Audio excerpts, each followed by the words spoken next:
what I'm saying, the way you playing that out right there, that would be so hilarious to me because now it's like, oh, so we fighting, we beefing, we beefing. All right, cool. So since we beefing, check this out. I didn't know that I married a child. Thank you. A child? She is a child. Every time You she all in your feelings because I said no. So let's go ahead and have this out. Okay. And so we finna escalate this as theirs don't like yes, what to do. we gonna have our nice little tit for tat.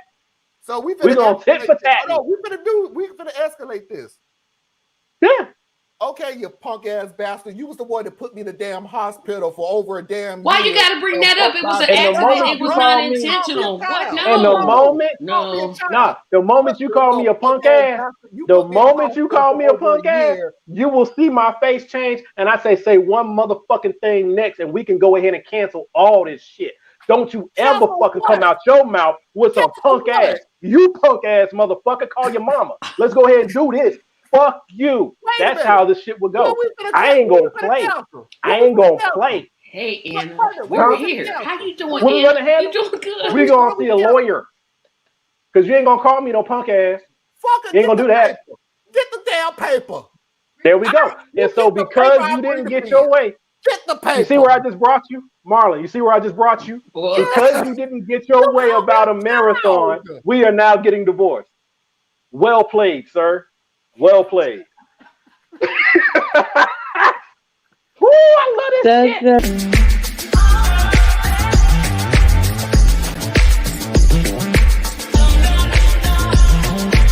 Video, and then we are out of here. All right. And the bonus video is always a video that I will never, ever, ever erase. Why, yes, I'm an evil left-wing sheeple snowflake working for the deep state, here to force your wives to get abortions and then leave you for transgender lesbians. Yes, it was us Antifa that stormed the Capitol to make you all look bad so that we can take your guns, spread communism, and blast Cardi B in your churches. And you're never gonna stop us, now you're never gonna stop us, now you're never gonna stop us, now you're never gonna stop us, now you're never gonna stop us, now you're never gonna stop us, now you're never. And every time you laugh, he's gonna just keep playing it. I'm sorry. But yet they can't laugh at the Red House. At the who? The Red House. Where black people and white people buy furniture. Oh, I think I wasn't feeling well, and oh, you wasn't here for that? She was here for it. I think I might have had something. I'm not remembering that. Oh, I'll give you the episode. Okay.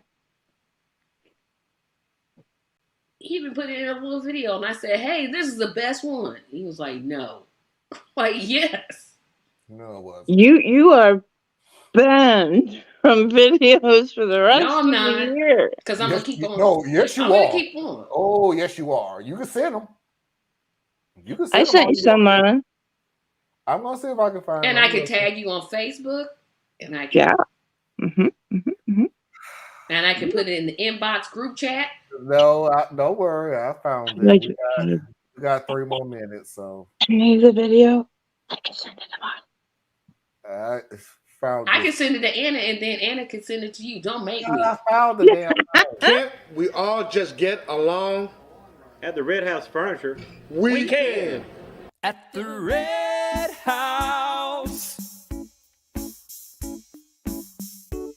I'm Richard, aka Big Head. I work at the Red House and I'm black.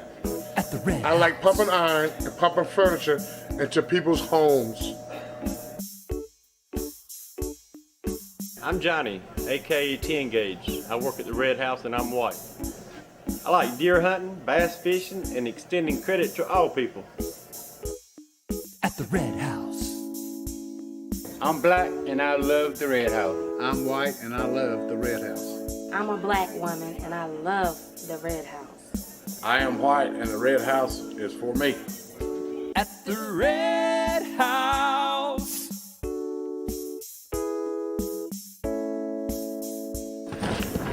Look at the sofa. It's perfect for a black person or a white person.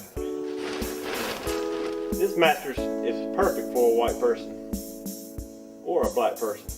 At the Red House, where black people and white people buy furniture. And expanding people too. And all people.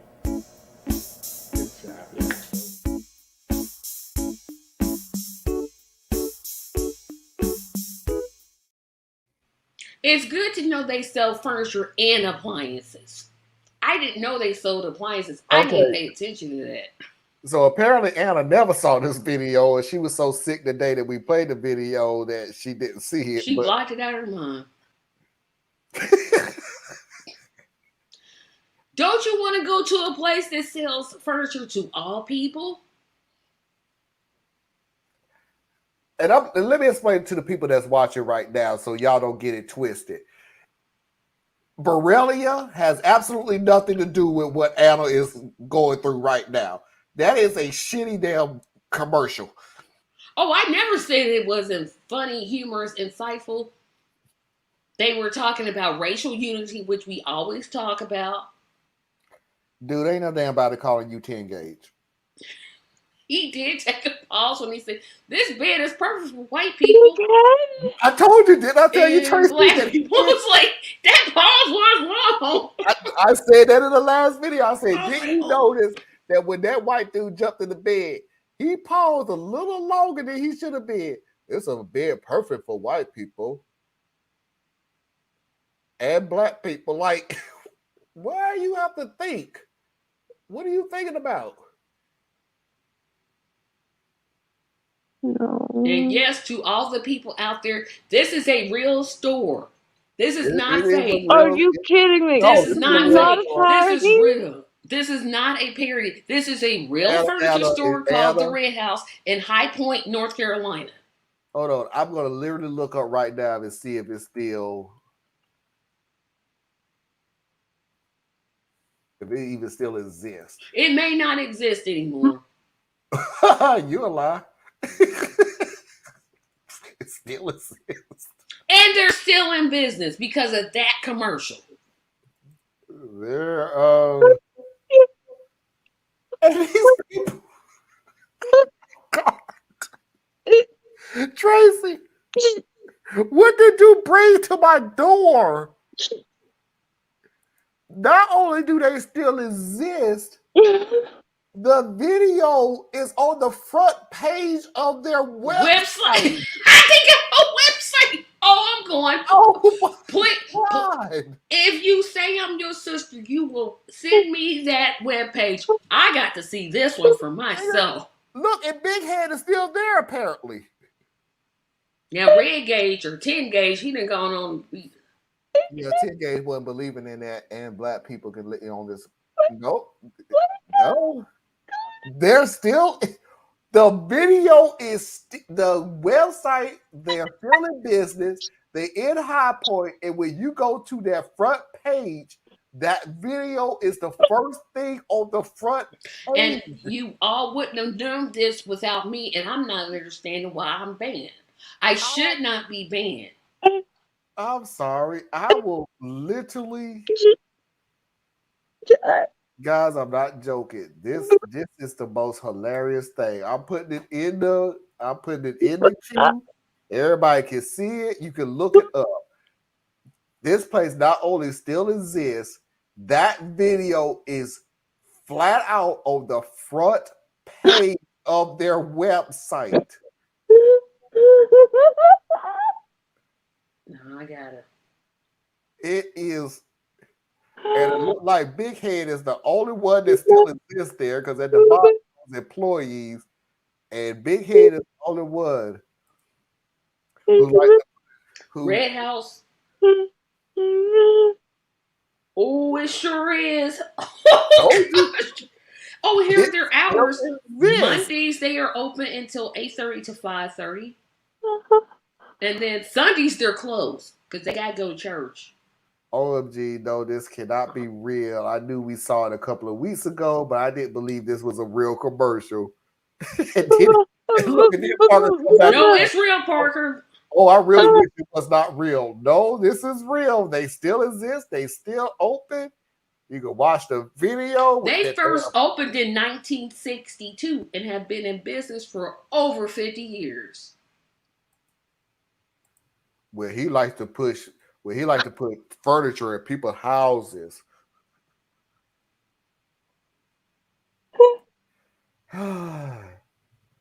But as always, since Tracy gets what she wants, There's 10 gauge right there. He done put on some weight, but that's definitely 10 gauge.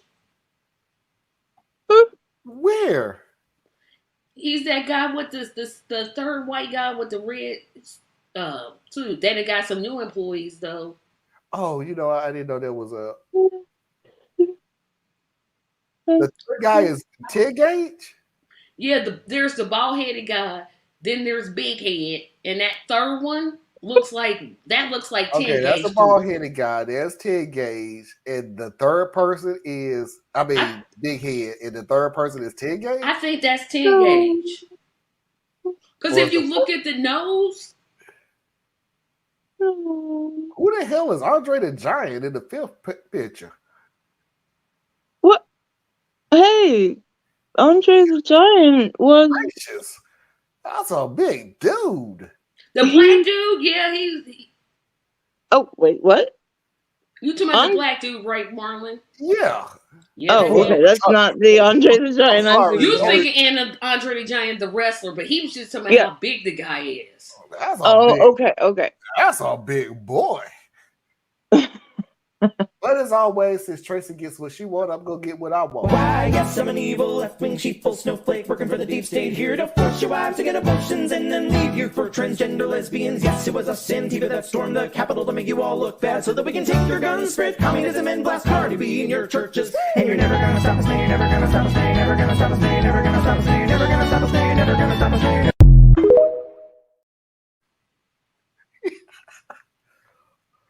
There's a part at the end that kills me. Why I would never erase this video, and you're never gonna stop us. One of the cornerstone of this channel, and you're never gonna stop us. 12 gauge still exists. So does Big Head apparently.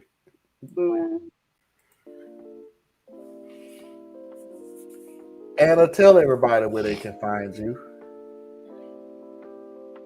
I can't.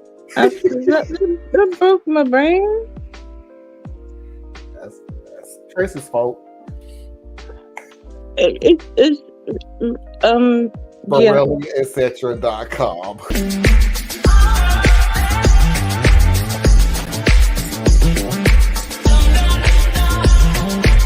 Anyway, good old classics. Mafia video of the week.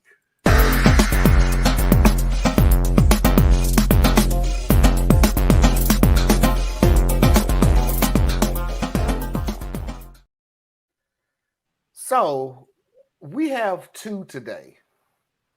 The reason we have two today is the real reason why I said Tracy has been suspended from ever telling anybody that they can have telling me this is the Mafia video of the week, and if it is, I'm walking. Well, honey, put your shoes on, because I'm not doing you for the rest of this year.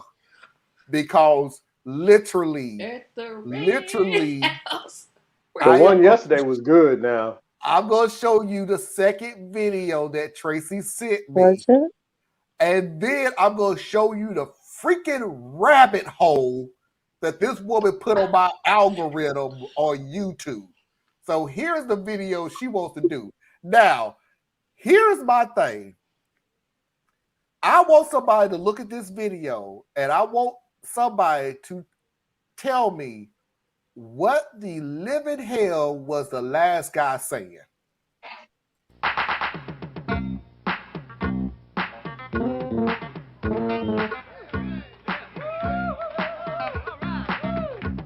I'm Laura Mosley. I'm Patsy Hughes. I'm Jan Bradshaw. And we're all enthused with the Orderly to Build Back Office crew, bringing the Super Broker team to you. We are the best sales rep crew, doing the Super Broker show for you. We're so bad, we know we're good. Nobody messes with our neighborhood. We didn't come here looking for trouble. We came here with the Super Broker show. Larry Tanner, I'm here to say, if you listen to me, I'll talk all day. Have a lot of bread rabbit on your cakes, best thing you'll eat, for goodness sakes. I didn't come here to pop my bubble, I came here to win the Super Broker shovel. Hello, everybody. I'm Charlie Carson. When it's time to sell, I preach like a parson. Vermont maid, sweet as she can be, finest syrup from the maple tree. I didn't come here to stand in a huddle. I came here to win the Super Broker Shuffle. Call me Niles Lander, say I'm married out of touch. When it comes to selling, call me Mr. Clutch. Grey Poupon is full of spice. Spread it on a sandwich, it tastes so nice. I didn't come here to drop my duffel. I came here to win the Super Broker Shuffle. We are the best sales rep crew, doing the Super Broker Shuffle for you. We're so bad, we know we're good. Nobody messes with our neighborhood. We didn't come here looking for trouble. We came here to win the Super Broker Shuffle. Wow. Wow. That's all I can say. Theus wins. That face is into it right now. Theus had that face the whole time during the video. Theus wins the off-camera video look. Theus was like, the hell am I watching? And look, I saw the video. I still don't even know what they were saying. Super Broker Shuffle. They was doing it. If you remember, broker. Oh, broker. Remember the Super Bowl Shuffle in 1985 when the Bears won the Super Bowl? They did a song. They were spoofing that. They were saying Super Broker Shuffle. Super Broker. They're brokers. Yeah, I missed that. What the hell that company was? That's why I was like, what is that? A grocery store? But they was clapping like, hey, they was clapping on 1 and 2. And well, that's normal. Yeah, that they clap on the upbeat and the downbeat. It's okay. Just whichever one work for you. Anybody, y'all just pick one and run with it. And if you get confused, pick a new one and just keep clapping. It's okay. But what got me, I don't remember his name. His name was Charles or something. The second dude, and like they woke him up and said, hey, here's your line. But he got better towards the end. But in the beginning, like, my name is Charles, and I'm in here to stock the shelves, and I just want to not cause no trouble. No trouble. I'm here to do the Super Bowl shuffle. Anna, you did better than me that you caught the Grey Poupon, because that last guy, when I first heard him, sounded like Boomhauser from King of the Hill. And I went, what the hell is he saying? I had to go to close first to figure out what he was saying. I was like, then you had to play like 4 times to figure out, oh, that's what he was saying. I had to go to close. I love that they had the enthusiasm. The first like 8 bars of his mumble, I didn't catch. Oh gosh. Slap it on a piece of paper, put it on a slice of bread, and make a sandwich. I didn't come here to make a duffel. Bitch, by the way, y'all stop trying to just find words that rhyme with Super Bowl Shuffle. That's that 80s rap. Super Broker Shuffle. I didn't come here to carry a duffel. I came here with a Super Broker Shuffle. Whatever. Yeah, because everybody else has said trouble. He had to be fancy, see? He had to keep it. He had to keep it street. He had to keep it hood. No. This is worse than the Red House.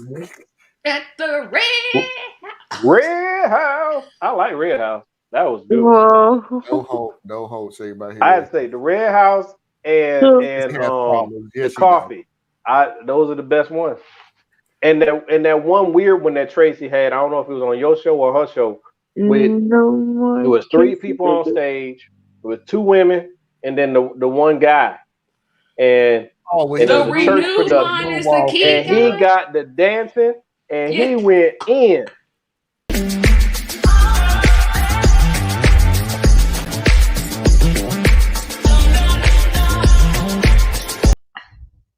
Real separation is us.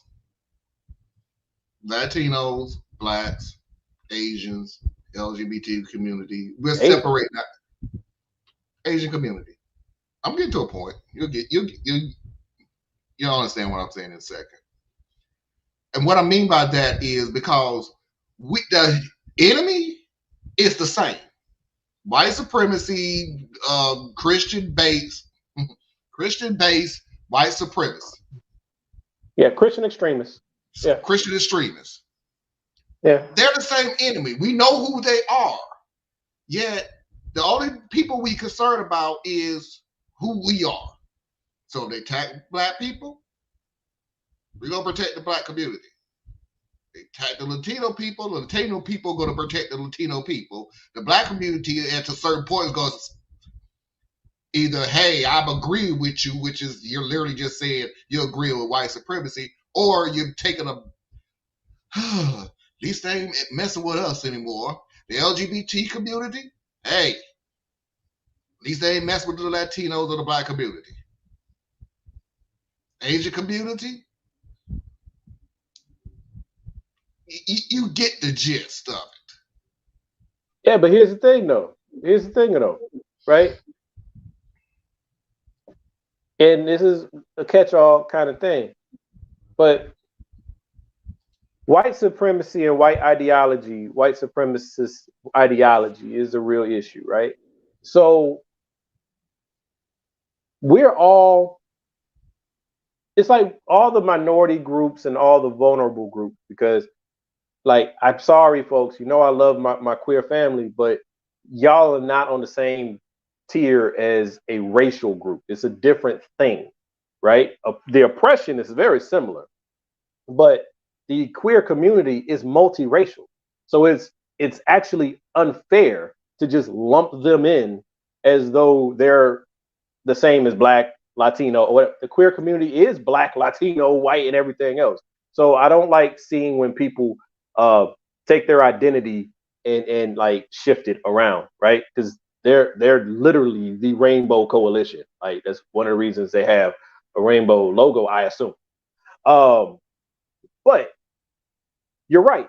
The enemy is white supremacy, and the soldiers of white supremacy aren't all white. You know what I'm saying? Like, I can't remember who it was who told me this some years ago, but they were like, you don't have to be white to benefit from white supremacy. Right? There are people who are jockeying for position to be the pick-me. Right? They're okay with whatever happens to the masses so long as they get a privileged position. And they will then help to oppress the rest because, at least it ain't me. Right? So those people will always be there. Your Candace Owens and so forth. Right? Yeah, I said a name. But Larry Elder, right? But anyway,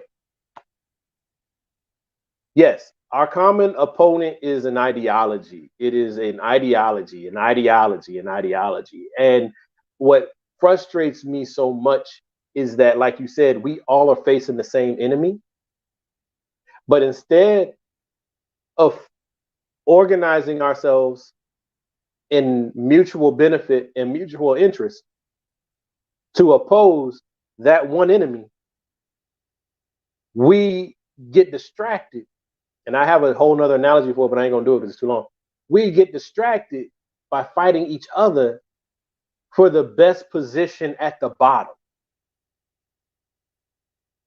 You know what I'm saying? Like, we fighting for who's on top at the bottom. You fighting, you mad at trans people. Trans people ain't did nothing to you. They ain't did nothing to you. All trans people want to do is live. Right? Now, granted, there's a couple of outliers. Like, there was a trans member of the Jan 6 thing. I found that out just the other day. They one trans woman. One black person at January 6th insurrection. Right, and there's like 5, 6, 10 black folks running around out there. Right, those are your outliers. Yes. So with the media and what your enemy will have you do is focus on the outlier as though the outlier was the majority. And then you look at their numbers, which are more representative, but you're supposed to look at each of them as an individual. That's the trick that white supremacy will do to you. That's the trick that censoring whiteness will do to you. It will have you look at the aggressor and try to find their humanity, and look at the victim and deny theirs. But anyway, with Target, they just need, I mean, I know a lot about Target. I put it that way, and it's a good company, and you know, it's a tough spot. You know, you can't hire police to be at every last one of the Targets. I mean, you could, but then the police are outnumbered anyway. So what they gonna do? You know. And what police officer you know is going to go arrest Karen and Ken for walking around exercising their First Amendment in the store? You know? And then you say, well, they're knocking over stuff. They're tearing down stuff. Okay. So that's public destruction. Okay. All right. For about $100 on that rack is worth about $100 worth of clothes. What police officer you know really going to arrest a white woman over $100 worth of clothes? They'll arrest your black ass. Oh yeah, in a heartbeat. But they're not gonna arrest Karen because she knocked over some clothes. Yes, Marlon, that's a good point. They are probably specifically taking the Pride product away from the most conservative-leaning parts of the country. Yeah. Yes. Yes. And it's the same states as the slave states. See, that's why people, you know, they talk about me like, Diaz, you got to get off this race stuff, bruh. It's the same freaking states. But this is the same people. I have always said this. I hate that argument. You need to get off this racial shit. Then stop doing racial shit. Thank you. I don't want to talk about it. But you keep doing it. What you want to do is you want to keep doing the racial stuff, but you want people to stop talking about it. I'm not that person. It's not in my DNA. I had to stop talking about race. There are days I have stop talking about race. It's class. It's class, Marlon. It's not race. It's class. Whatever. I've been in this way too long. Sorry. Sorry. And if you want to use class, okay, fine. Racism is what started classism.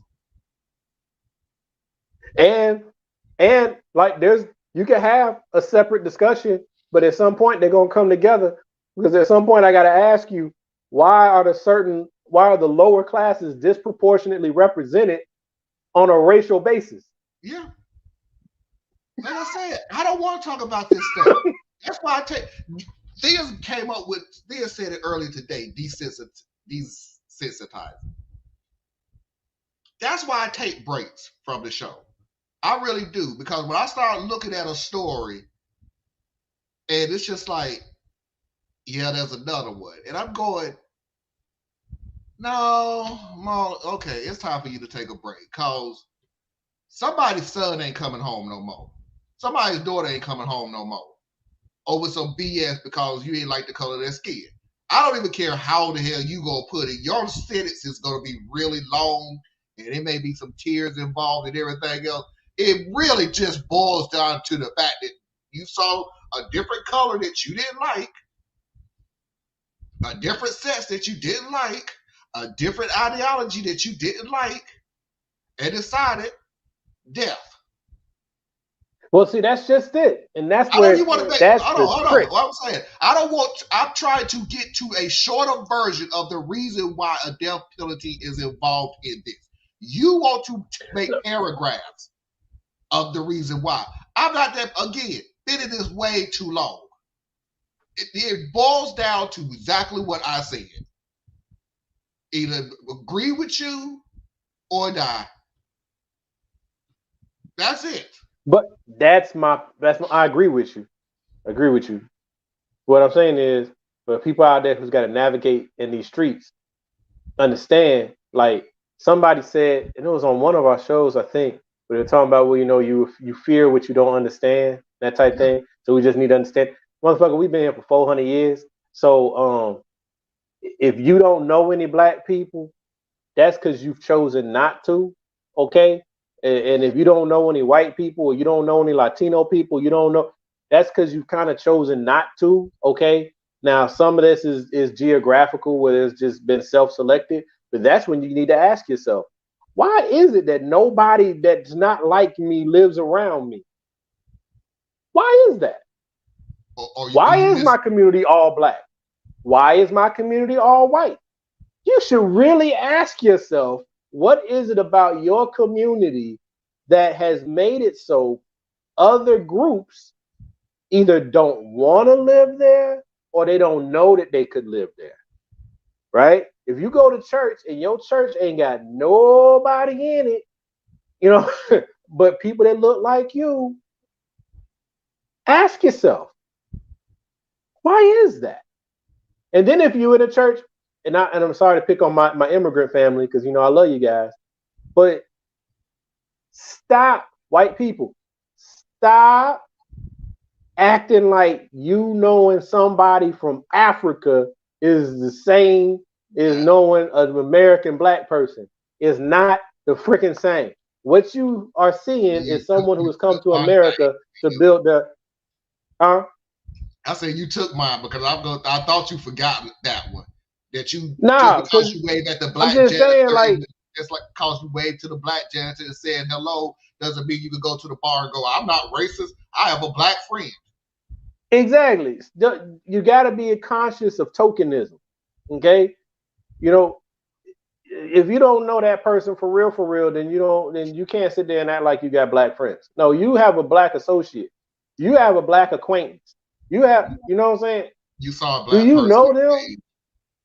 Right? And what the point I was making though is a black immigrant is not the same as an American descendant of slavery. It's just not. We are related. We are one big diaspora family. We carry different baggage. So what I have witnessed is people will gravitate to the immigrant black person because that person's not coming to America with American baggage.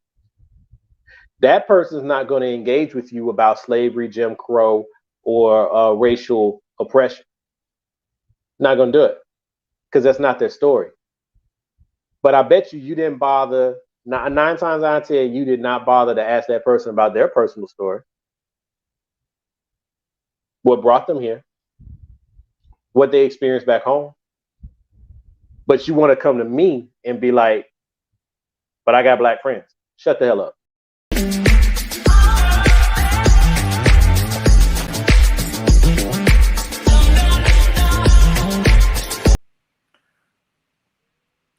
I disagree. But that's okay. Disagree with that. Disagree with the disagree. I raise your disagreement with another disagreement. Foxy's videos of the week.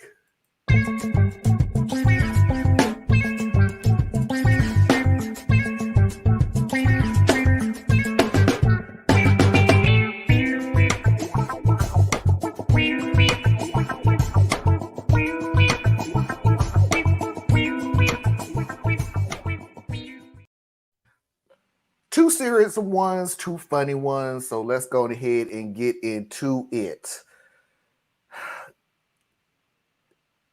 Do you understand the fact that in this country, change seems to be different, even though the tragedies are the same? During 9/11, 2,977 people died. Almost immediately, airports started implementing security precautions that are still used today to prevent anything like this from happening again. Yep. The very next largest attack on American soil was the Boston Marathon. 3 people died and 281 people were injured. And immediately, they changed the rules for the Boston Marathon. They did not ask the runners to carry guns. They also didn't ask the spectators to carry guns to protect people. Since the year 1970, there have been 1,924 separate incidences of school shootings. Since 1970. Over 5,000 children have either died or been injured by gun violence on school grounds in the United States. If you can hear that and honestly tell me there's no reason for gun change, you're a disgusting person and I have no respect for you.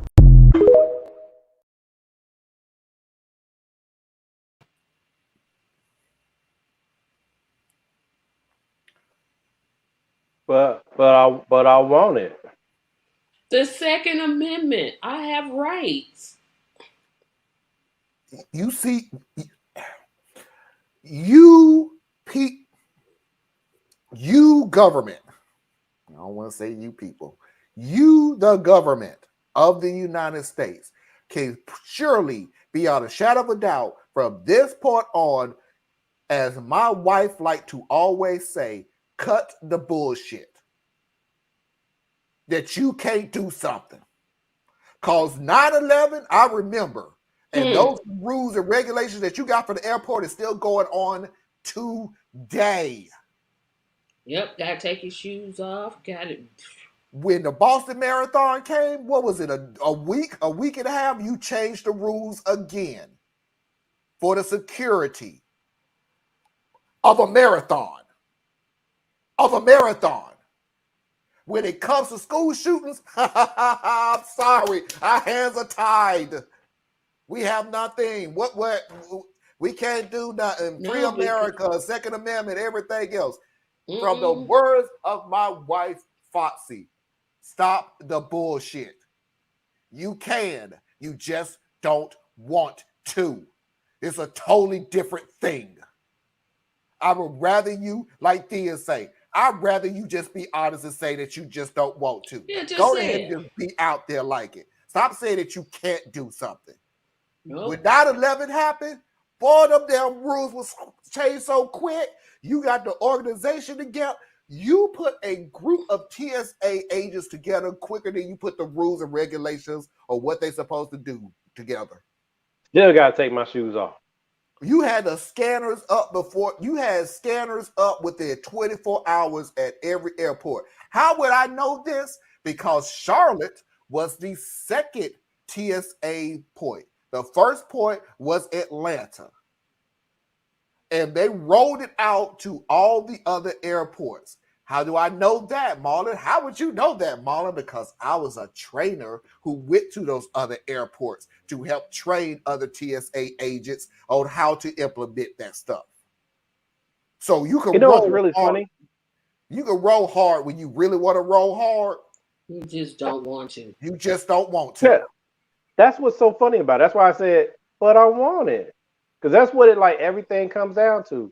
Remember, we don't like being told no. You got the modern day plague just dropping folks left and right and left. Don't know what's happening. Don't know where it's coming from. All we know is that it seems like it may be airborne. So, hey, everybody, put on a mask. But I don't want to. More rights. We got a mass shooting every day.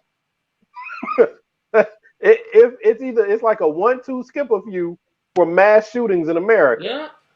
And you don't want to do anything about what guns are out there at what levels or quantities because you don't want to. Because you're right. America can't rise to any occasion because we're so spoiled that we can't handle being told no. Nope. Yeah. We're like a nation of toddlers. And it's just again, you're insulting the toddlers. Stop insulting the children. LL, let me answer this question for you right now. And hello, LL. What's up? I hate to be the one to tell you, but more gun laws won't reduce school incidents. I moved away from that argument a long time ago by saying, do something. Anything. Because I don't want you to see. I nearly do. I am so sick and tired, and I'm not jumping on you, LL. I get exactly what you're saying. I was the first to sit there and say, we need to put more gun laws in it. No, we don't need to put more gun laws. We need to enforce the freaking laws that we have now. The ones that we have? That's how it's happening. You're not even enforcing the laws that you have on the books. So putting more gun laws on what? You just use up more paper and ink? Like, but that's part what of the you thing. what you do, Marlon, in the schools, you close a door, right? And just have one door. And just hope that a fire doesn't start. That's what you do. You hope a fire doesn't start because you're supposed to, by law, have two entrances. What I was going to say is, when I hear we just need to enforce the laws that are on the books, I hear it as yet another deflection, similar to when we talk about mental health with gun issues. So because first of all, do we have the right laws on the books? Just having laws on the books is one thing. Do we have the right ones? Right? Maybe that's why many of them aren't being enforced, because they don't make sense. Right? The stuff they pass now don't half the time make sense. So to me, and I put this in one of my videos, folks, if you're in Congress, a big part of your job should be going through all the laws and getting rid of the ones that don't make sense anymore, updating the ones that need to be updated, and making new ones where there's new ones needed. That should be your job. So yeah, enforce the ones on the books, but some of the books laws are probably going to be racist as hell. They're going to have loopholes miles wide. Yeah. You know, and then plus also it's also hard to prove a negative, right? So like when you're at work and you're responsible for relaying a message that comes from upstairs, and your team never likes the message. At least I've not had it time where upstairs sent something down and it made sense and everybody loved it. I haven't experienced that one yet. What do you have to tell them? Guys, gals, people, we have to try it. And if it breaks, we can say why it didn't work. But we can't say it's not going to work and we haven't even tried it. So we want to stop what's happening with all these mass killings, and the first thing they say every single time, well, that ain't going to stop it. What one thing in the world is going to stop much of anything? If it was a simple one-step solution, we would have fixed it a long time ago. Right. So let's try this and then try something else. And that's why I said, that's why I was saying, LL, that's why I don't like arguing that argument anymore. This is not going to work. This is not going to work. This is not going to work. Hey, I'll meet you halfway. Can we try it first? Yeah, try something. If it don't work, okay, let's move on to the other thing that's not going to work. But let's try these things. Other than just saying, I'm looking on the outside, reading a piece of paper, like what Thiz was saying. Let's start with looking at the books. But you know what the problem with that is? You actually have to do something. Yep, how dare you? I got to fundraise. I have to fundraise so that I can win election again and not do anything once I get there.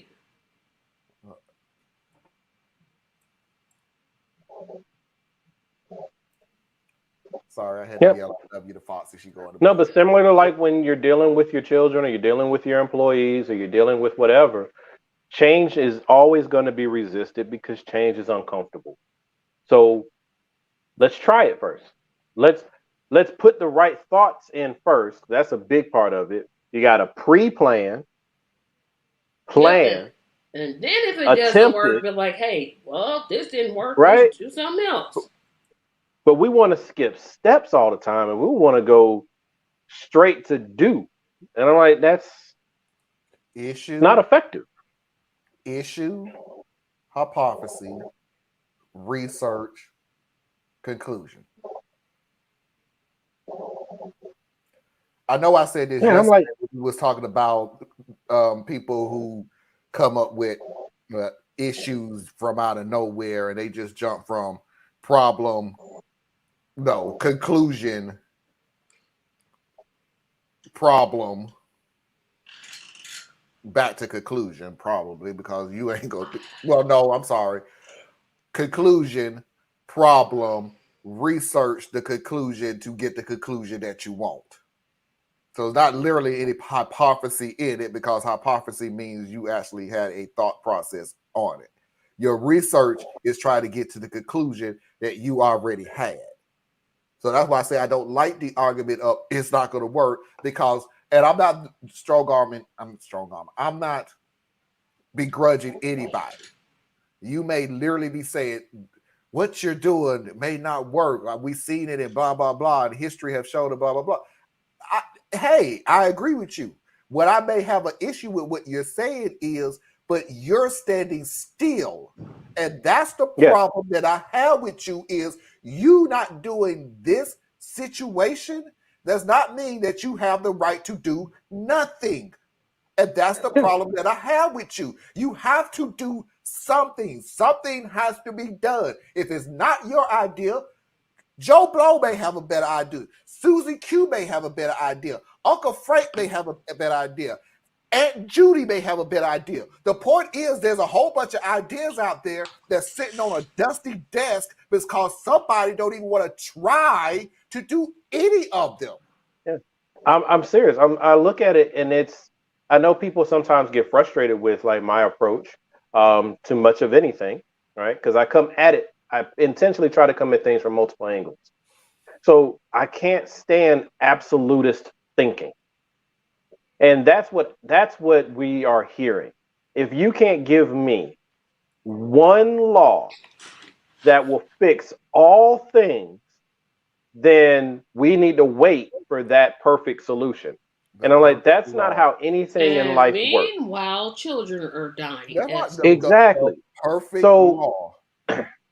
So what's that phrase that the Democrats love to say it, but they say it it has about as much weight as thoughts and prayers. But they say something along the line now is not the time.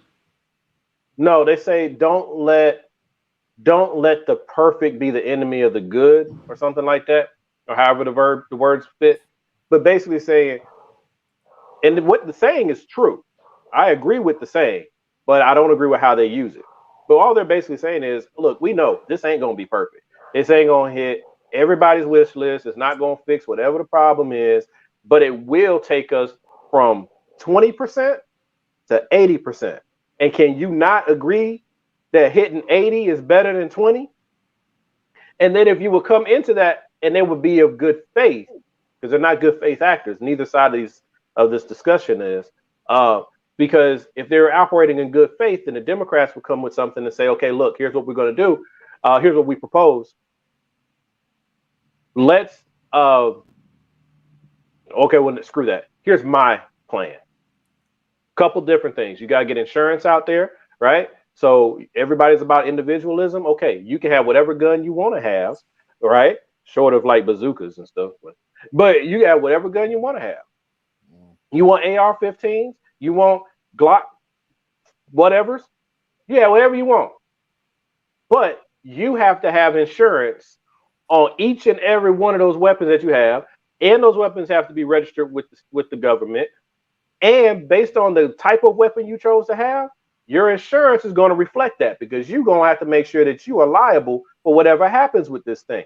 You start making people up front be responsible for the care, custody, and the liability of these weapons, you will see some behavior changes. You will see people protecting their stuff a little bit better.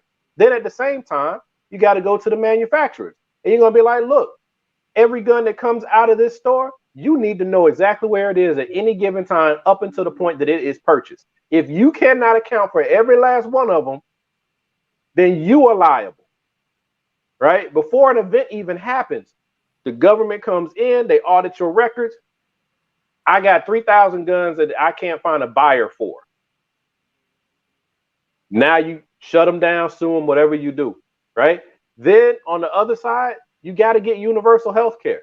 I'm sorry, you just got to do it, because when someone gets shot or someone gets hurt, I don't want to be wondering who their insurance company is. I don't want them having to worry about because they were at the wrong place at the wrong time. Now their family is bankrupt because they got shot in the dressing room at a Dillard's. Okay, so that has happened. We got to come at it with so many layers, but everyone wants to just sit back and say, well, if we just get rid of the AR-15, everything will be okay. And the thing is, the AR-15 is one particular type of gun. Yeah. One. Right? And it comes in like 100 variations. And then there's clones and duplicates and ghost guns and all these. And people making guns. I'll just make one at home. So the trick is, if you really want to take care of these kids, yes, you do need. The reality of the situation is we do have to do something about how the schools are secured. I hate that I even have to say that. I really, because it already upsets me when I go to my daughter's schools and they feel like I'm in some kind of juvenile detention center or a jail. That's what it feels like when I'm in there. Okay. So you want to boost the security, you're going to make it even more like that. But unfortunately, that's where we are because we have the situation that we have. So yes, you do need to strengthen the schools. But how are you going to do that? Are you going to strengthen all the schools equally? Or are you just going to focus on the kids that you care most about? We know how America works, y'all. Come on. And then arming the teachers? No, you shouldn't be arming the teachers. But every school has a police department nearby it. They need to be on red alert and ready to respond quickly and efficiently. Like, there's so many things we'd have to do. So you would do some of the things that conservatives want to do. You do some of the things that the liberals want to do, and you do some of the things that the progressives want to do. But damn it, do something. Yeah, this whole we got to wait for the perfect. Let's get this straight. Nothing's ever going to stop gun violence 100%. Nothing. People are going to keep peopling. Yep. Let me go ahead. And every time one of y'all knuckleheads say some junk about, well, it's not the gun, it's the shooter. They got mental health issues. I need a Democrat to take their head out their ass whenever that is brought up to them and say, well, let's start there. Nope. You said that mental health is the problem. Why all these things are happening? How do we help with the mental health crisis in this country so that we can get ahead of the problem? If you want to blame it on mental health, which I already have a problem with, because most people with mental health issues are very peaceful. Okay? They just mind their business like everybody else. But if you want to blame it on mental health and you don't want to talk about the guns, okay, let's start there. And stop cutting out your behavioral health budget and then, no, you just cut it. We know where your priorities lie. And let me go ahead and do this real quick so we can move on because it's getting late and I surely cannot do another 3-hour show. No, I gotta be up at 5 o'clock. No, I gotta be up at 6. Yesterday was almost 4 hours. Yep, it sure was. I'm like, y'all just talk too much. I'm like, ooh, they don't shut up. We missed each other. LL, what you're putting in the comments is what we've been saying for the longest time. We can sit here on the sideline. We can come up with ideas. We can come up with every idea that we could possibly come up with. And we can come up with every idea why that's not going to work. Sure that's can. not my argument. That's not my argument anymore. I can't argue this is not going to work because of this. This is not going to work because of this. History has shown this to haven't worked. But I can't do that because the alternative is, and I'm not saying LL that you're doing it, but the alternative, if we're going to use history, is the alternative is if this is not going to work, we're not going to do nothing. That's what history has shown. That if this does not literally eliminate all issues that we ever had in this country since day one, we're not going to do absolutely nothing at all. And that video has shown the young lady, and I applaud the young lady because she was right on it. Nobody sit there and said, well, we need to create a TSA that's going to stop people from bringing guns on the planes. I don't remember anybody saying that ain't going to work. Even if they did, they didn't listen. This is what happened, and this is what we're going to do, and you need to suck it up. That was what happened. That's exactly what happened. We have sat there many times sitting there going, why are we still taking our freaking shoes off on one person with a... And they still make you take your shoes off when you walk. They not changing? My point is, they didn't ask, would this work? They just went, this is what we're going to do. Suck it up if you don't like it. Period. Point blank in a subject, moving on. So when we keep coming up with it, that's not going to work. That's not going to work. That's not going to work. That's not going to work. Hey, you know what? Let's try to find out what happens. And granted, LL, I'll even put this out there like this. We know, we on this show, because this is a very smart pedal, we can smell BS from a mile away. If you implement something that we know damn well is going to be racist, bigoted, homophobic, xenophobic, and everything else, we know damn well why you put that law and why that law passed so damn quickly. Yeah. We know. We know. So don't even worry about that's not going to work because you know it's going to be against the black community. We fucking know that. We got laws on the book right now that's against the black community. We already know that. If you're not white, a male, and rich, you're straight. Oh, straight. I'm sorry. Black, male, straight, rich person in this country. You said white male, not black. You mean male. white, not black. White, male, straight, and rich. You're the most secure individual in this country. You sure are. And life still ain't fair for you either. Laws on the book to make sure that you are. So don't even worry about it. We can smell the BS when it comes across. And we'll report it on here, and we'll get the word out as far as we can. But let's go ahead and move on.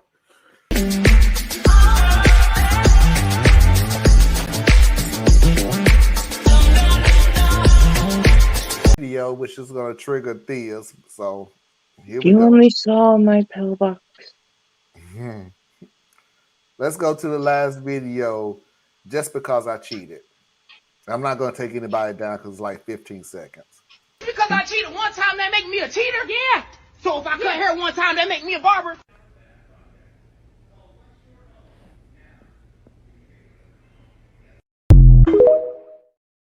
Nah, bro. No. No. You muted this. I can't deal with stupid. If I cut hair one time. Oh, that's a good one. You know, sometimes when people go ahead, Theus, I'm sorry. No, really, at that point, when you done cheated and I call you a cheater, and then you say, well, if I cut hair one time, does that make me a barber? Okay, we done here. No, that was a lie. We done here. Okay, ladies, clue you in on something. Don't date a man that look like that. Please don't do that. With that little t-shirt thing. Let me help you. Let me help you out on something real quick.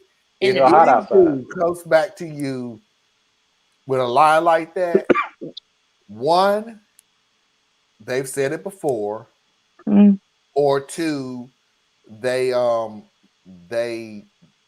was ready for that. Nobody comes up like that. Nobody comes up with that line off the top of their head. So don't. Thank you. Nobody. No dude. No woman. I don't know now. No. Slick talkers might. No, that Slick line talkers has might. before. He thought of that one. He sat down and said, "Let me think. If she say this, I'm gonna say this." Yeah, exactly, Tracy. If she says that somebody either he has been doing this for a while, or somebody said, "Well, if she says this, then you need to say this to her." Nobody comes off and says he using that circular reasoning. Dude, shut up. You got caught cheating. She's pissed. I cut hair once, that made me a barber. Yes, I sure would have been like, yes. If I changed the tire one time on the car, did that make me a mechanic? Yes. I just kept saying yes, no matter what question he said. Just to go We're back. like, yeah, and you were bad at that too. Oh, now I wouldn't have did that part. Oh, but you'd call a woman a sucker. Well, yeah, Because I cheated one time, that make me a cheater? Yeah. So if I cut hair one time, that make me a barber? And he was too. I'm laughing at Fox in the background. Just because I cheated one time, that made me a cheater? Yes. Just because I cheated. So just because I cut hair, that makes me a barber? Yes. Did you take money for it? Do you have a thingy? A license? There we go. I was thinking of like the pole. Oh, Well, the I mean, barbershop people, well, pole. there might have been a poll involved. There might have been a poll You involved. never know. Does a pole make a barber? There may have been some spinning. I mean, they both. Hey, all I know is they both enjoy trim. Boom, boom. There you go. Don't you do that.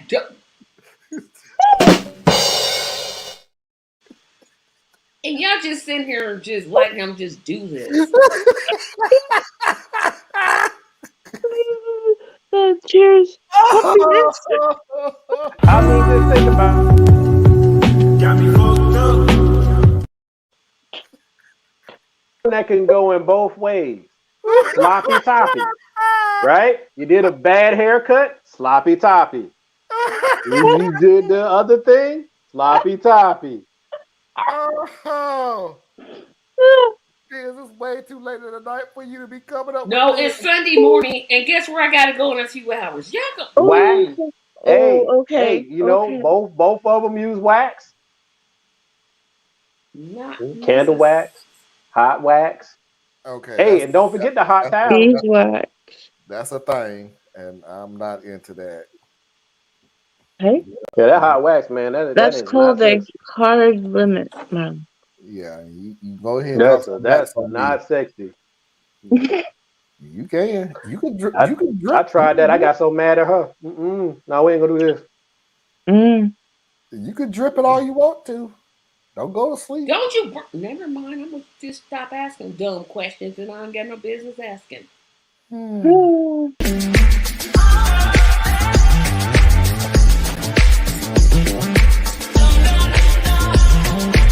Agree on it. 3-minute break to reboot and refresh, and we'll see everybody on the other side. Stay tuned.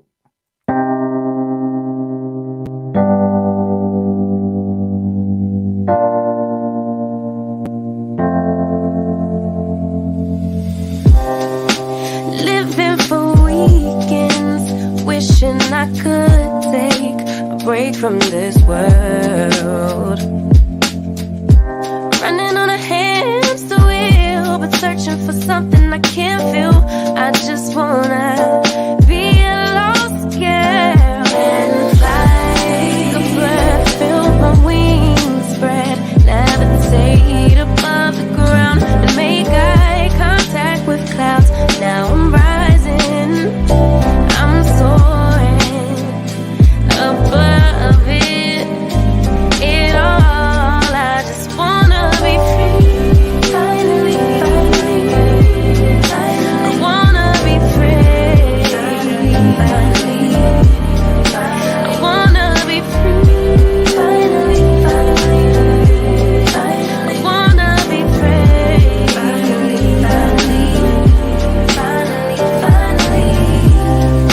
I always stay dreaming, never imagined I lose my spark.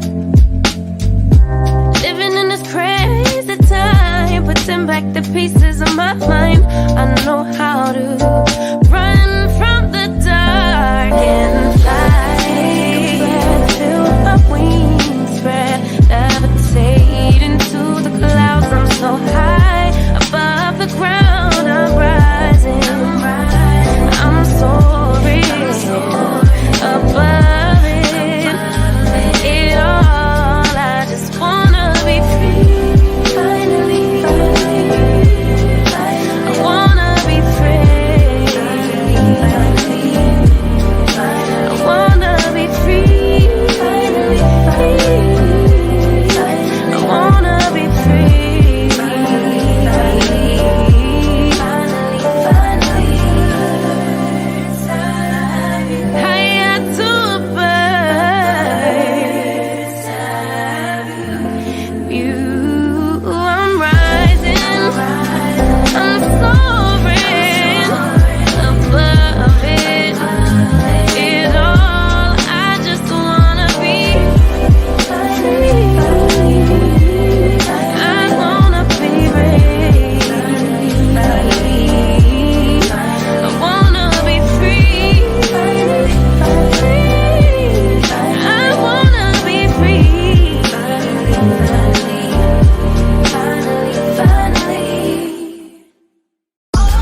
y'all went into a church talking about church, and the next video is about church.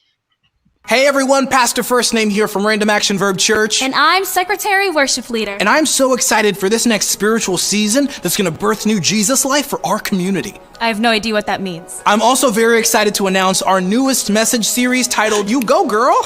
Yay! Bring your scuba gear and let's dive into biblical womanhood. That's the first and only time he's used the word biblical. Everyone's invited as I unpack what being a godly woman really looks like. Are you gonna have any women preach it out? Absolutely not. I can't wait to preach it though. And I can't wait to be relegated to kids ministry. Come and watch me as I butcher, dissect, and misinterpret stories like Eve, Esther, and that one chick that hit on Boaz. He has absolutely no idea why this is wrong. Women are the backbone of the church. Hold on. And that's why I acknowledge them as little as possible. There it is.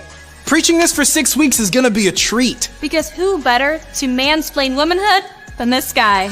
See you there. I'm gonna be fired soon for not honoring his vision. Lazy church slogan.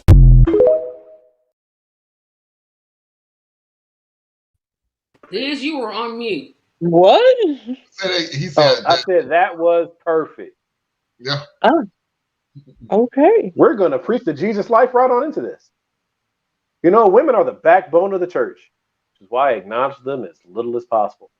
And then, like she was in there talking about, and I'll be relegated to children's ministry because in a lot of the, not all, mainly outside of the black church, but it's really big in the Christian church though, where women cannot be in a position of teaching to men. They can't be a teacher or authority to men. They can to children. Yep, to children. And they're not able to, what is it? Preach the gospel. They can only teach missionaries. the lesson. Yeah, it's weird. It's and so missionaries are preachers, weird. but hey, whatever. I grew up around religion, like, and I don't mean religion. I grew up in the black church, so it's the black church, but my uncle was a pastor. Now my brother-in-law is a pastor. My father-in-law is a pastor. My aunt is a pastor. Here's where we get to my aunt who's a pastor. They call my uncle pastor. They call my aunt mother pastor. What? Oh, so they don't call her evangelist? Yeah. That's the one I grew up with. That's the one I grew up with. My aunt who married my mom was called mother pastor. So I'm like, she performed the ceremony. She didn't marry. But she was the pastor. Well, she was the pastor. She was the pastor. Oh, okay. Because you said marry my mom, and I'm like, wait a minute. She did. It was a beautiful ceremony. She is a pastor. She's an ordained pastor. She officiated. In her church, she's known as mother pastor, which is weird. That is weird. I've never heard of that one. Because I've heard, because the first lady, which is the spouse of the pastor, is oftentimes referred to as the mother of the church as well. Yeah. Right? When is she even if she's not the elder, she's still considered the mother of the church, unless they defer and then they just call her first lady. And yeah, now that's where I go to. Now I'm just like, okay, this is so annoying, but I'm gonna shut up because I'm just here. I'm just here. I'm going off of what Tracy said. What if she's young? Yeah, because if she's young, she ain't going for that mess. I'm sorry. Pastor, she's still first lady. No, I don't even like that title. I don't. And different churches do it. Just like you can be called an elder and you ain't even 25 years old. Pastor. Different churches have different titles for different things. Yeah, in the Jehovah Witness cult religion thing, like they young men, 25 years old, elders. Non-denominational churches, a lot of times they have elders, right? Mm-hmm. Which is a stand-in for maybe a deacon or a minister. I'm not sure how that works. The elder, as I remember it, the elder is, and it could be different. I'm just telling you from my upbringing, okay? The elder is an old deacon. When you don't want to be deacon anymore, you become an elder. So think in the once Quaker higher, so to speak, community, you're an elder too. I think. yeah, once you stop being a deacon, you become an elder. So when I don't people know. go to the deacons, and the deacons, so who do the deacons go to when they have an issue that they can't solve? They go to the The elders elder. because they have Okay. more experience. And I guess the missionaries are supposed to go to the mothers. Technically. Yes, Even though I've never seen that happen, but it doesn't. That's why I was pausing a little bit. Like, yeah, he's it's supposed just interesting. to, but It's all different. It's all different. Just like, you have people who some churches call their leadership apostles and bishop and all these different things. And I'm just like, y'all handing out all kinds of titles, ain't you? well, bishop. What? Okay, now that's Now that one I do You don't know. have to be Catholic that to be was a little bishop. different. Bishop is the top person in the church. They run the church. That's the bishop. That's the apostle. I thought the apostle's the church planner. I thought the Never mind. pastor was the top one at the church. Ah, No. that what makes the difference right there. Is the bishop runs the church. He can have several pastors. See, I know a senior pastor, and then the senior pastor can have And that's something. junior pastors. But there's no there such is a title as bishop. junior pastor. Oh my gosh, there's no such title as I junior don't know at this pastor. point in time, Yes, but I there's When they- senior. Because they My cousin- franchise my now, cousin is- Tracy. my cousin Where they is- got They like multiple. franchise. My cousin is These a pastor. churches are franchise. Yeah. Franchise. Yeah. Okay, look, You got the main Trust campus, me, and I'm then they not got gonna- like 2 other campuses. but they're not called junior pastors. Believe Tracy. What they call? Believe me, I'm not They're going to just say. called I'm not going to say pastors. the name. I'm not going to say. You can't be the pastor. You got another pastor. Hold on. I'm not going to say the name of the church. I'm just going to give you story time. Here's the story time. And it's almost Sunday. Yeah, that was your problem. The point is, my aunt goes to a certain church. I'm not going to say the church's name because I'm not. Yeah. Anyway, the point is, my aunt goes to a certain church. I know what the church is. I went to the church here in North Carolina. My aunt got married, moved to Virginia. My mom said, "You want to go visit your aunt? Cool. I have no problem with that." This is when I'm really young, 10 years old. So my aunt and my uncle, my new uncle, came down, picked me up. We're driving back to Virginia. Oh, you ready to go to church? We're going to go to church. And I went, oh, okay. Well, thinking to myself, because I was raised differently, like, okay, what church? Y'all found a church with that quick? Wow, that's really cool. I said, so what's the name of the church? Oh, we're going to such and such church. The church that I've seen in North Carolina. So I went, so we're gonna drive back to North Carolina so you can go to that church? But they had more than one location. In my mind, I'm thinking, oh, that's a dedication. franchise. That's a dedication to. They went, oh, no. It's up here in Virginia too. And I went, oh my God, this is the McDonald's of churches. You have franchises everywhere. They got franchise agreements. I'm not going to ever repeat this in church ever. I will never repeat this. Never ever will I say this. No. So that's why I said it's a franchise. So that's why I said there is a bishop they run everything of that church. Right. Their assistants. But that's like how Catholics do it. Whatever. Their assistants are ordained pastors. They are pastors. Okay. But the person who runs everything is known as bishop. You know what's funny? This is like the military in the sense that you just named a branch and they got a different name and ranking system for the exact same positions.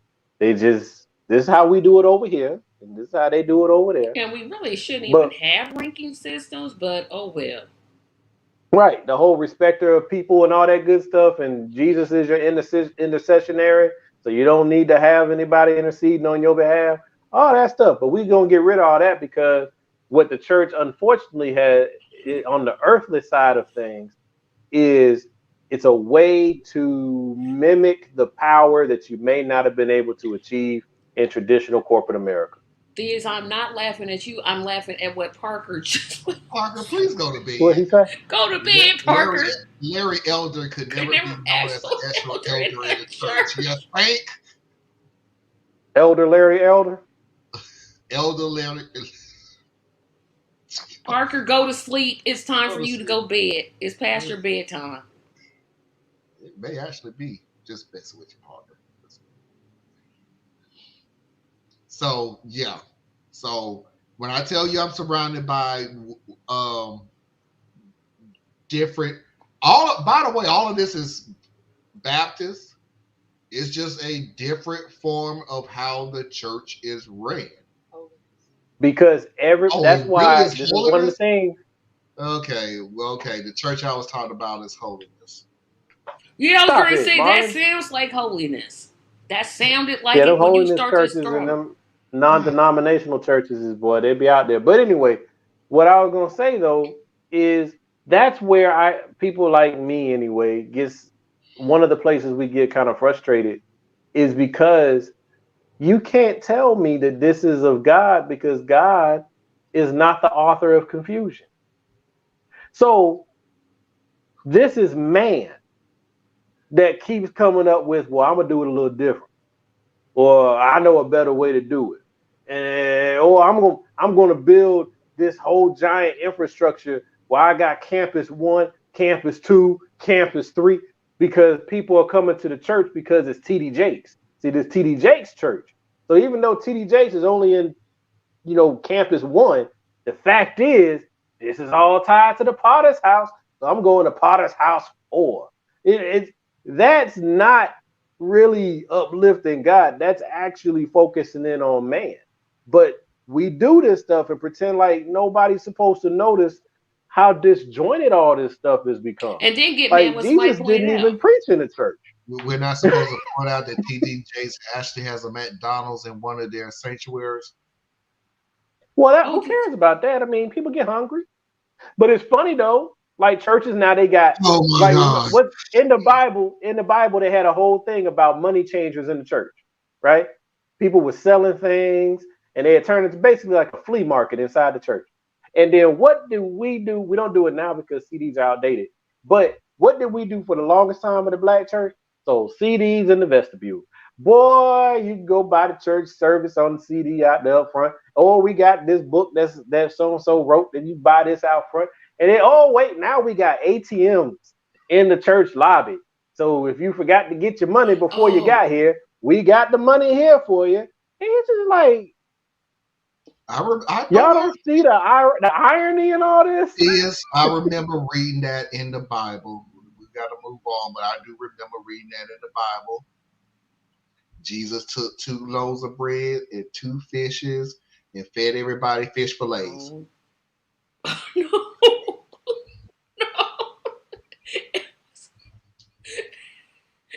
Everybody got a fish sandwich.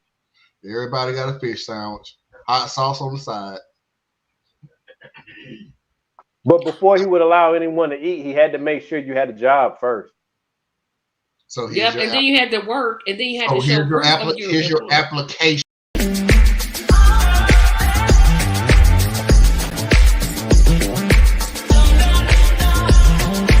For individual opportunities to exist. The civil rights movement was not nonviolent. We were nonviolent. They were very violent. We have to understand the distinction in the term. So that's why I'm saying we got to make room for young brothers like that, because I think he's going to be the leaders of the future, but he has to get through this phase that he's in. And that'll help tone down some of the brothers who are way more out there than me. So takes all types. Look, I take mental breaks. That's why we're not going to have a show Sunday. I want to relax, and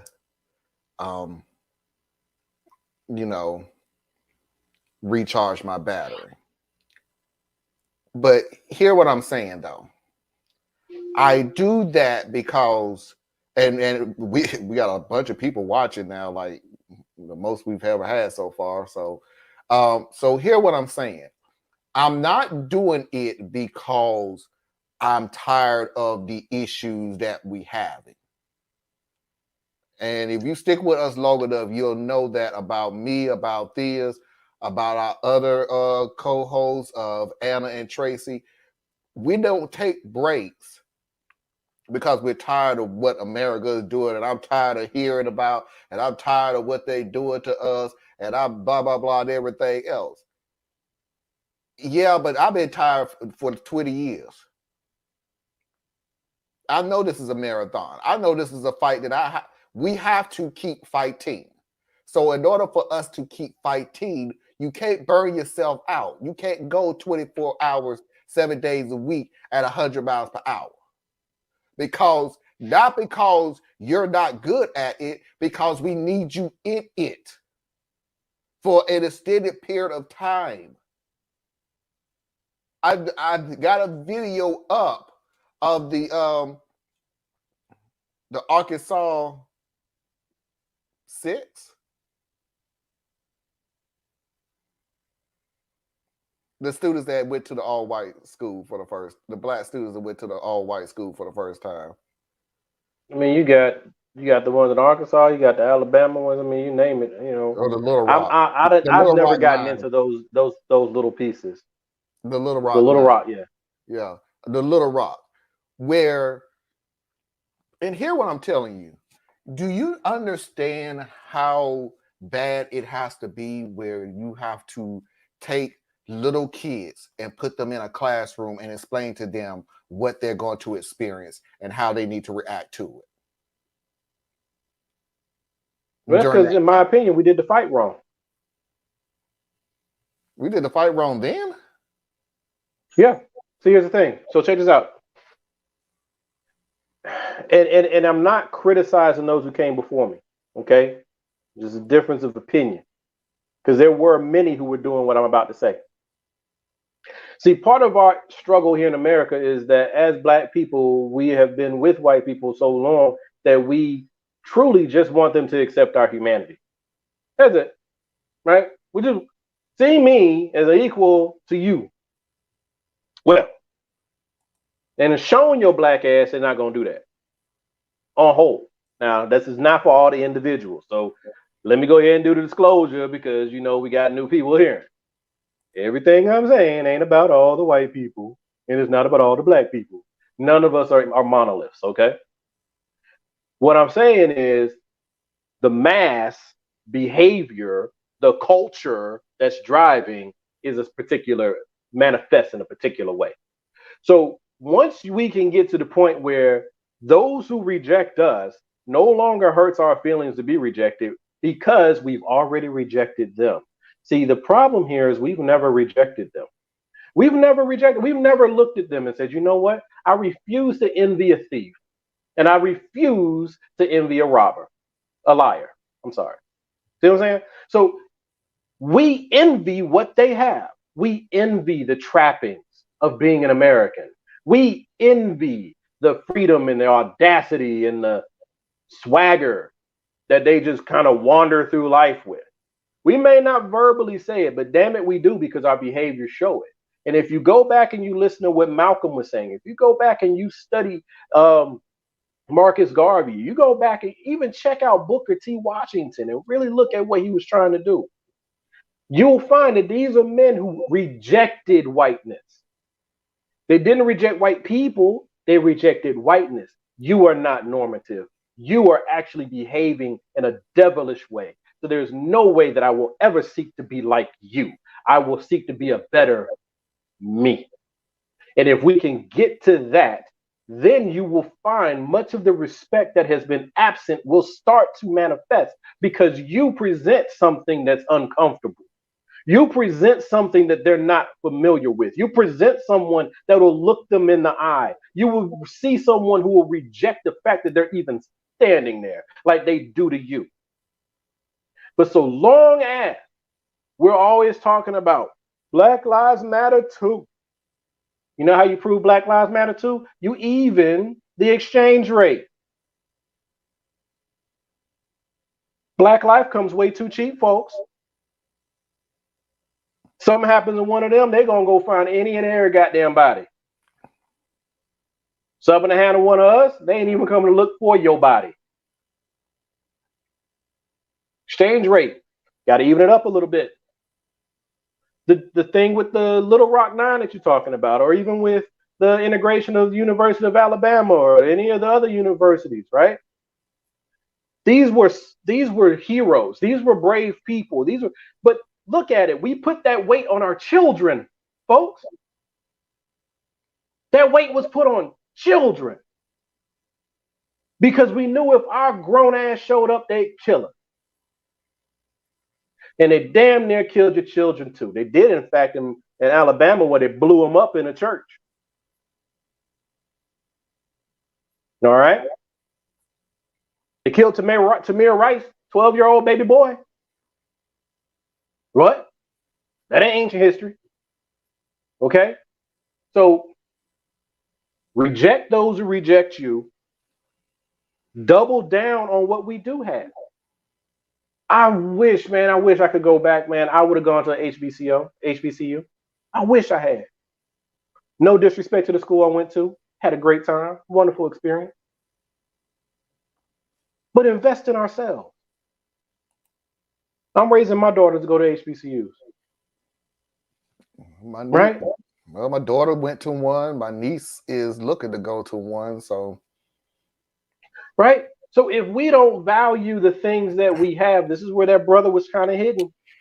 If we don't value what we have, how dare we get mad at somebody else for not valuing it? And this is something that Black folks hate when I say this, but I need y'all to hear this part too.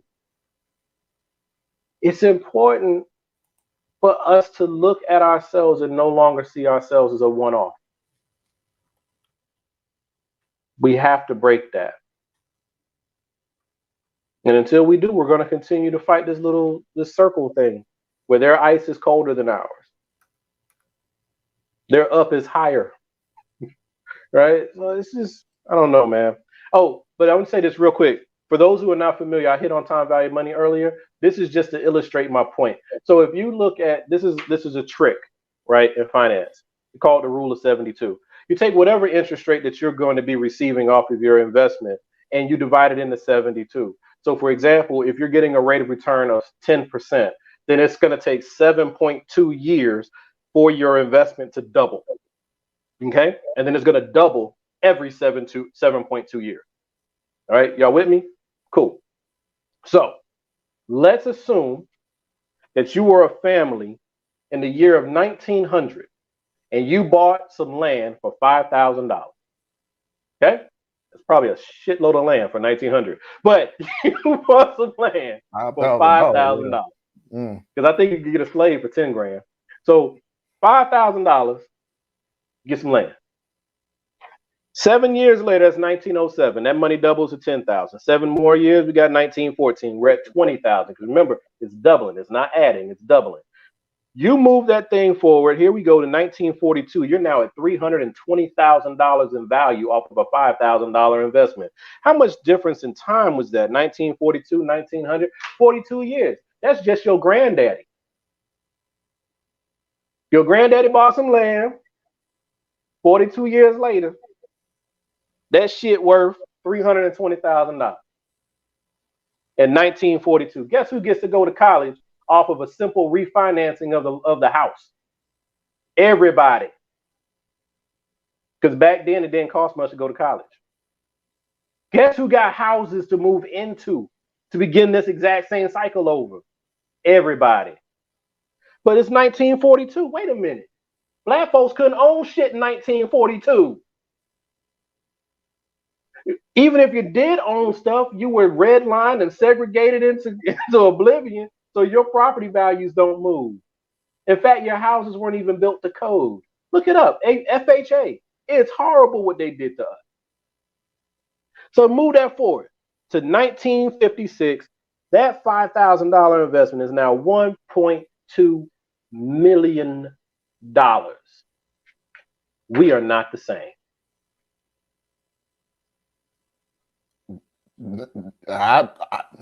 I'm speaking for myself. I get it. I hope y'all get it. I get it. It's a terrible. I've been trying to find an analogy myself, Theas, and I just couldn't find one that literally made sense. But it's the only thing I can even come up with is it's the equivalent of whiteness pulling the rug out from under the black community. See you laying on the ground and then point at you and go, see, that's where they always at. They lazy. They don't ever want to get up. Every time I look at them, they on the ground.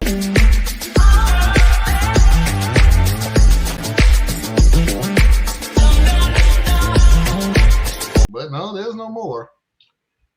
The last segment of the hour. Surrogate wants my husband. My husband and I have been together for 5 years. We wanted kids, but because of my health problems, this wasn't possible. So we decided to go with the surrogacy. My friend nominated her sister, Brittany, who's 29, and I agreed right away because I know Brittany and the family. We discussed payment, short and long-term plans, counseling, and doctor appointments. We explored IVF, and we chose a private clinic to get it done.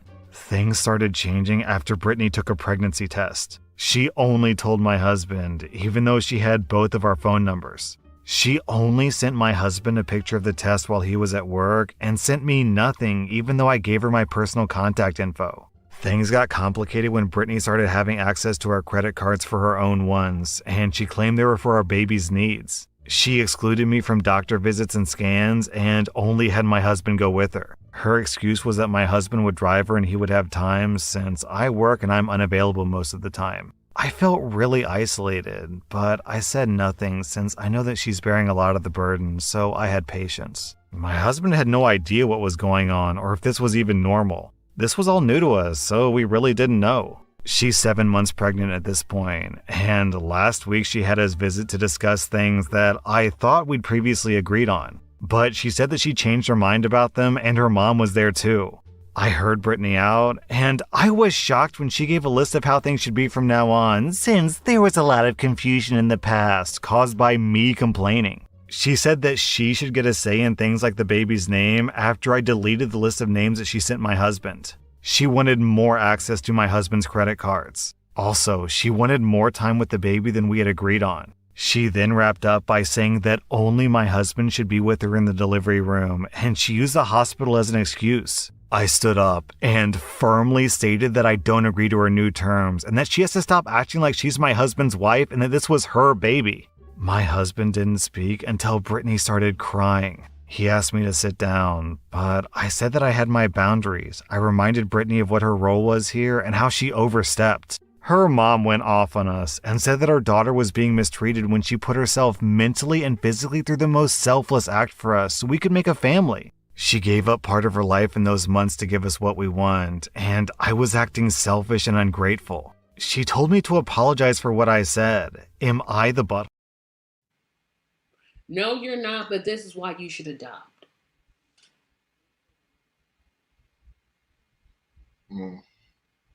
Or if you get a surrogate, don't have it be somebody you know. Do not do that. No. Oh, no, that's not a good title for a story. LL, my surrogate wants my husband. So, Tracy is saying, no, you're not the a-hole. I am saying that she is the a-hole because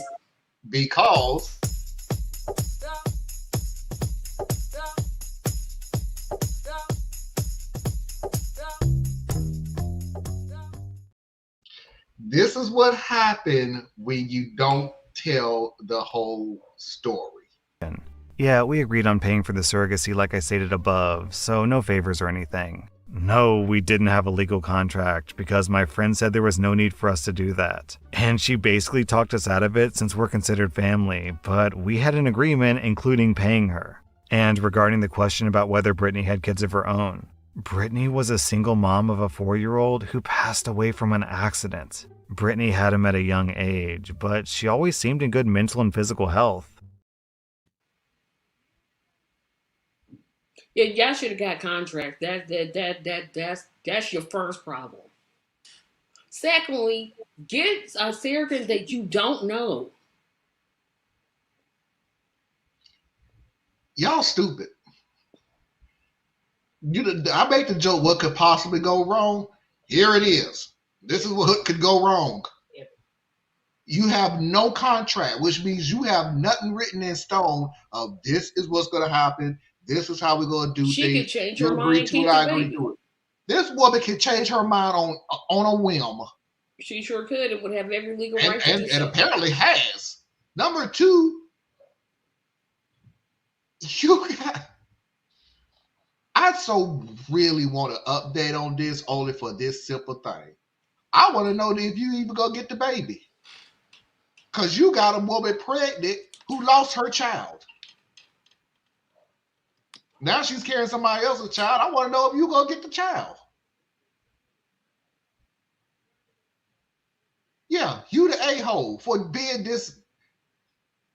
I don't even know what to call you. I want to call you stupid, but I don't know if you just this gullible or you It's the just husband's fault too. It's I'm both going of with them. all of them. All of them. I'm going with everybody in this story is a butthole. Every last person in this story. The couple, the surrogate, the mama, all of y'all. This was the most Your wife in here. unprofessional setup I have ever seen in my life. Foxy done went crazy in his comments. Like, no, he didn't say that. God, what is she over here doing it? Okay. This whole story went sideways from the start. No signed documents, agreements. The husband looked sketchy by not saying anything. By Sure not saying do. anything. Thank and the you. surrogate mom He needs didn't to say shut up not because one they word. all wrong. If this is how they are starting out as parents, they might want to take up some classes because they dumb as frogs or desperate or both. It's proven it's both. They're proving that they're not bright. He didn't say not one word. He just told her to sit down. I'm like, oh, what are you talking about? Sit down. What? Is he and Brittany got something going? Now this is making me start to wonder. It does. Oh Lord, here we go. No, I don't think there's. He didn't say anything. He saw the tears and didn't know how to react to it. And this woman He didn't. He told his wife to sit down. I would have told him, "You shut up. Watch this."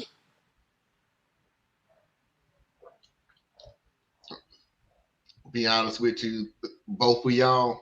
I would have had a contract before I started this whole process.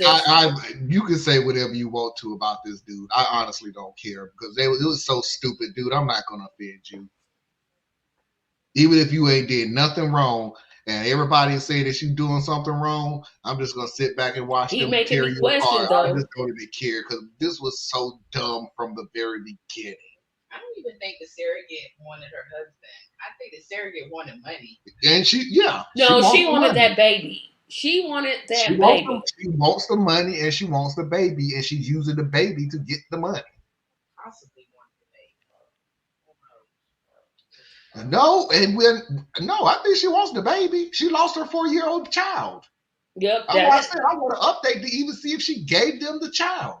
Because she legally doesn't have to. Them dumb nitwits didn't even have an agreement. Stupid. No, she don't legally. And I hate calling people stupid, but boy, if stupid were people, it'd be these two. Who child?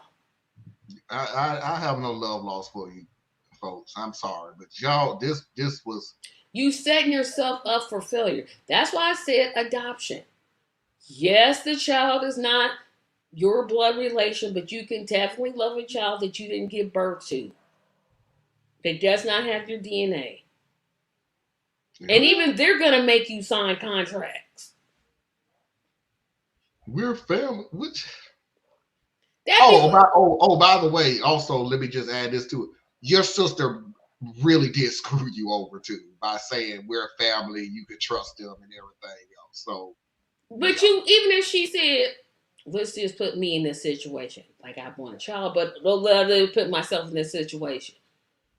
The very first thing we doing is calling a lawyer. That's the first thing we're doing. We're gonna have an agreement. And why y'all giving her access to the credit cards? Hello, what if she runs them up and y'all can't pay the? Come on, y'all just stupid. I told you this husband was wrong for going along with repeatedly being the only I forgot that part. Doctor visited such with the surrogate and not letting the wife come along. Yeah, I agree. So She texted him the pictures and not her. That's why I'm sitting here thinking, oh, he's got me wondering something going on between him and Britt, because that don't sit right with me at all. I got another thing to think about, Tracy. You, even if you don't care about the surrogate, now I'm talking about the husband. Even if the husband don't care about the surrogate, we definitely know that you care a lot more about that child than your wife. You are definitely making sure that the child is healthy. You don't give a damn about your wife. You sure do, because he should have been like, no, I'm not going to come by myself. I'm going to bring her to the appointment because she's the mother. What are you talking about? He was like, okay, let's do this. Okay. I'm out. I'll drive.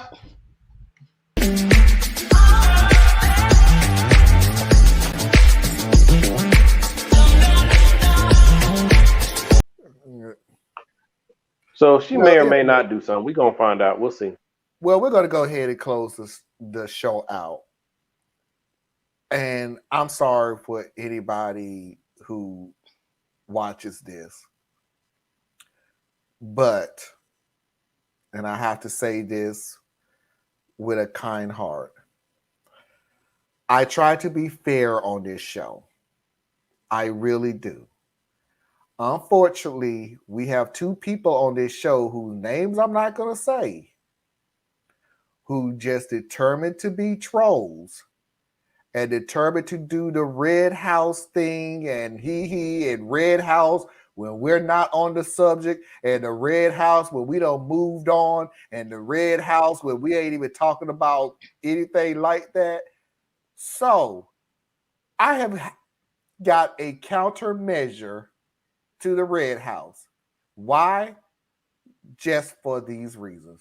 Why, yes, I'm an evil left-wing sheeple snowflake working for the deep state, here to force your wives to get abortions and then leave you for transgender lesbians. Yes, it was us Antifa that stormed the Capitol to make you all look bad so that we can take your guns, spread communism, and blast Cardi B in your churches. And you're never gonna stop us, man, you're never gonna stop us, man, you're never gonna stop us, man, you're never gonna stop us, man, you're never gonna stop us, man, you're never gonna stop us, man.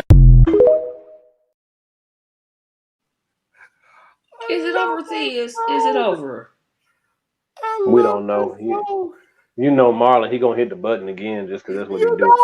Why, yes, I'm an evil left-wing sheeple snowflake working for the deep state, here to force your wives to get abortions and then leave you for transgender lesbians. Yes, it was us Antifa that stormed the Capitol to make you all look bad so that we can take your guns, spread communism, and blast Cardi B in your churches. And you're never gonna stop us, man, you're never gonna stop us, man, you're never gonna stop us, man, you're never gonna stop us, man, you're never gonna stop us, man, you're never gonna stop us, man. I feel like he's gonna go into the YMCA thing. I love that song. Red House is still better. Like I said, We all have our tastes. You sure do. My taste is good. In your opinion. Tracy, tell everybody where they can find you. You can find all of my fantastic videos at TracyMediaLLC.com. Anna, you feeling better? Getting there. You getting there? Okay. Magnesium cream helps. I understand. Well, just in case You missed it. Why, yes, I'm an evil left-wing sheeple snowflake working for the deep state here to force your wives to get abortions and then leave you for transgender lesbians. Yes, it was us Antifa that stormed the Capitol to make you all look bad so that we can take your guns, spread communism, and blast Cardi B in your churches. And you're never gonna stop us, no, you're never gonna stop us, no, you're never gonna stop us, no, you're never gonna stop us, no, you're never gonna stop us, no, you're never gonna stop us, no, you're never. He took us down for that. Oh boy. Love that song. Is it safe to come up? Yes, Anna, tell everybody where they can find you. BoreliaEtc.com. It's written like somewhere right up there. 2 R's, 1 L. And it's summertime. Be very careful. Well, it's about to be summer. Be careful outside. Yes. Yeah, I ain't gonna waste y'all's time telling y'all where to find me. Check this out. But here's the thing, right? I saw on YouTube a special on Borrelia. It was actually about Lyme disease with ticks. So it's like Lyme. That's the scientific. Borrelia is Lyme disease. That's why I say, etc. Yeah. But they were saying like there was like other stuff, like you said with the etc. Right? There's other stuff just like tied to it, But though y'all should really look into this for real, because like the ticks, a baby tick, the larva is so small, you cannot see it unless you are specifically staring for it. It's like very, very like tiny. And so it can get on you and feed. And if it's had an opportunity to be on you for 2 or 3 days, that's all the time it really needs to be able to infect you with the Lyme disease. So if you can get to it fast enough, then you'll be okay. Or you can get to a doctor if you start to show symptoms. There is mixed science around how long a tick needs to be attached. There is recorded, all it took was 15 minutes attachment and illness still got through. There's bacteria right in their mouth parts. So, which makes sense because everybody has their own chemistry, and you don't know what the reaction is going to be. We have bacteria in our mouths, so yeah. But yeah, y'all should check our it out. Our bacteria is not compatible. Yeah, please go to Anna. And the ticks, the ticks have been moving. Like they were talking about the spread and how they're moving like across the country and into Canada now.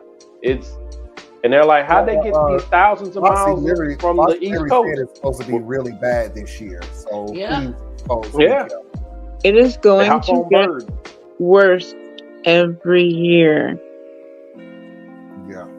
I'm sorry to say it. Like we used to have 30% of ticks infected. We're now at 50% ticks infected. At one point, we will get there. It's just a matter of time. All of them will be infected. So, y'all, protect yourself, get you some off. And when you're going to go through high grass and high stuff like that, make sure that you tuck your socks so that your socks go your pants into your socks. Yeah. Yeah, your pants go into the socks. Yeah. All right.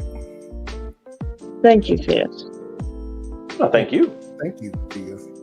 Ladies and gentlemen, boys and girls, children of all ages, non-conforming individuals, and of course, I'm assuming you're LGBTQ until you.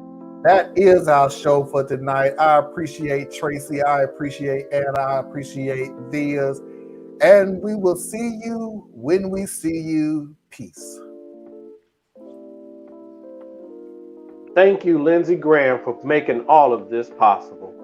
And you're never gonna stop us, and you're never gonna stop us, and you're never gonna stop us, and you're never gonna stop us, and you're never gonna stop us, and you're never gonna stop us, and you're never gonna stop us, and you're never